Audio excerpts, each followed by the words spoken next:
गीता जी अध्याय नंबर 3 के, ये श्रीमद् भगवद गीता अध्याय नंबर 3 के आपको दिखाते हैं श्लोक 10 से लेकर 15। ये देखिएगा, श्रीमद् भगवद गीता अध्याय नंबर 3 के और श्लोक नंबर 10। प्रजापति ब्रह्मा ने कल्प के आदि में यज्ञ सहित प्रजाओं को रचकर कहा था, तुम लोग इस यज्ञ के द्वारा, यज्ञ माने धार्मिक अनुष्ठान, शास्त्र अनुकूल वृद्धि को प्राप्त हो। यह यज्ञ तुम लोगों को इच्छित भोग प्रदान करने वाली हो। 11वें में कहा है, यज्ञ के द्वारा देवताओं को उन्नत करो और वो देवता तुम लोगों को उन्नत करें। इस प्रकार निस्वार्थ भाव से एक दूसरे को उन्नत करते हुए तुम लोग कल्याण को प्राप्त हो जाओगे। 12वें में फिर कहा है, यज्ञ के द्वारा बढ़ाए गए देवता, बताओ देवता ने क्या हम पकड़ कर बढ़ावाएंगे, खींच कर बढ़ावाएंगे उन्हें। अब ये विधि बता रखी है कि शास्त्र अनुकूल साधना करने से, जड़ की पूजा करने से ये तीनों देवता रूपी शाखा बढ़ जाएंगी, बड़ी हो जाएंगी, फिर ये फल देंगे।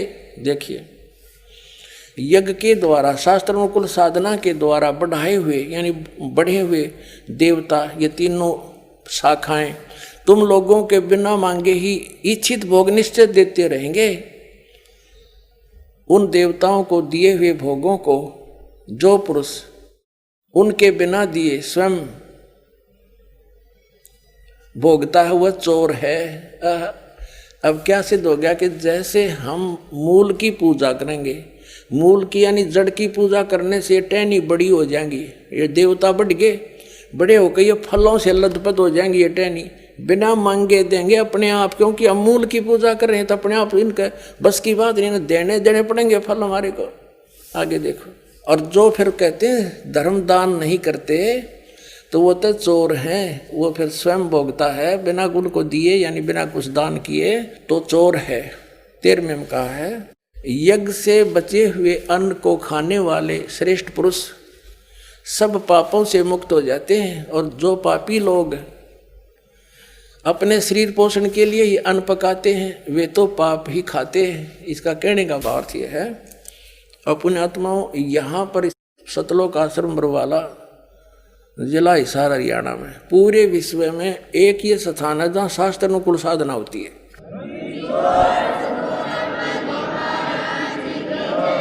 ये क्या बता रहे हैं, यज्ञ से बचे हुए अन्न को खाने वाले श्रेष्ठ पुरुष संत यानी अच्छी आत्मा तो सब पापों से मुक्त हो जाते हैं। हम सबसे पहले परमात्मा का भोग निकालते हैं, भोजन का भी, हलवे का प्रसाद बनकर आता वो भी, उसको भगवान के भोग लगाकर फिर शेष अन्न को वितरित किया जाता है।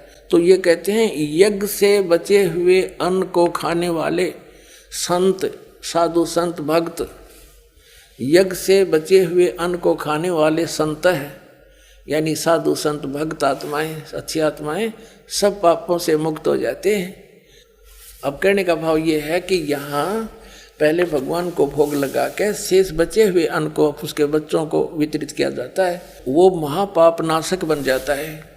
तो यहाँ आओगे तो सारी साधना मिल लगेगी आपने, तो सब पापों से मुक्त आप होगे। ज्ञान सुनोगे, धर्म यज्ञ, ज्ञान यज्ञ, प्रणाम यज्ञ, सारी यज्ञ, सब साधना, पूरा ट्रीटमेंट दिया जाएगा।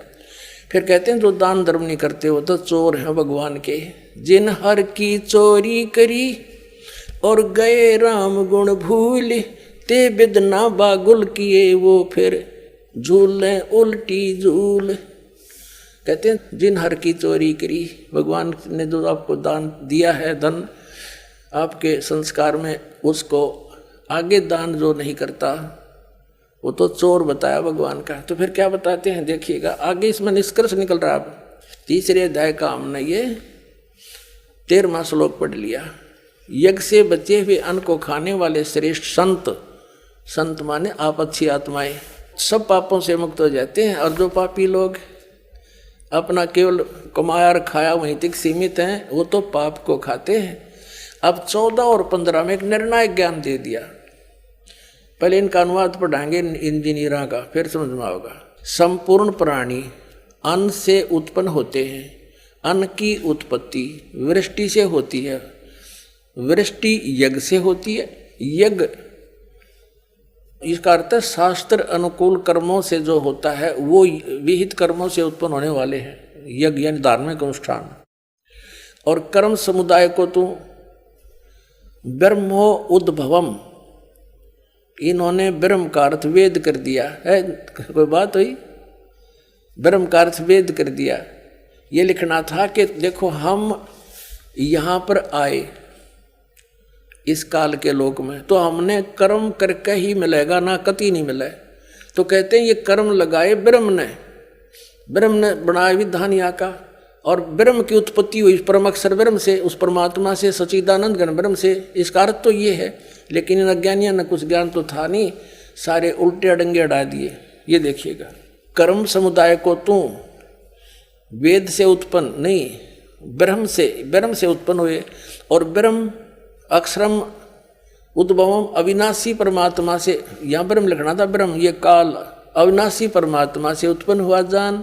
इससे सिद्ध होता है कि सर्वगतम ब्रह्म, सर्वगतम माने सर्वव्यापी परमात्मा, सबका मालिक, सदा ही यज्ञों में प्रतिष्ठित है। वो इष्ट रूप में पूज्य है, वही प्रतिष्ठित है सभी यज्ञों में, उसको इष्ट मानकर पूजा करनी चाहिए। इसका निष्कर्ष ये निकल गया। अब हम उस परमात्मा को इष्ट मानकर पूजा करेंगे तो हमारी शास्त्र अनुकूल साधना होगी।